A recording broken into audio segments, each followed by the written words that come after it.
प्रशिक्षण केंद्र केगाव येथील पोलीस कर्मचाऱ्यांना 170 पोलीस कर्मचाऱ्यांना विषबाधा याबाबत बोलताना म्हणाले की म्हणजे विषबाधा लूज मोशन त्या व्यतिरिक्त अजून काय त्रास काय जेवण काय होतं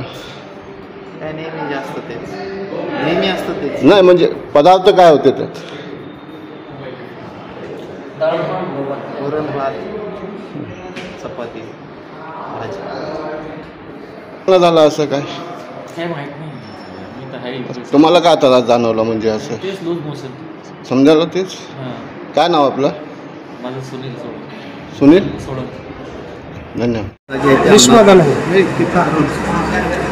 पोलीस प्रशिक्षण केंद्र आहे सोलापूर येथे सकाळी रुटीनप्रमाणे शेड्यूल 5:30ला सुरू झालेलं होतं आणि जवळपास 6 ते 6 आसपास काही पोरांना मळमळ जाणवल्याने आपण अशातले आपल्या इथे जवळपास 1350 पोरं प्रशिक्षण घेत आहेत। त्यातील जवळपास 170 आपण माहिती घेतली असते 170 पोरांना मळमळ जाणवत असल्याने आपण त्यांना प्रिकॉशन्स म्हणून सिव्हिल हॉस्पिटलला तात्काळ इथं दाखल केलेलं आहे आणि इथं आणल्यावर त्यातील जवळपास 15 पेशंटला सलाईन लावलेली आहे। बाकी सगळं नॉर्मल आहे। OPD बेसिस ट्रीटमेंट चालू आहे।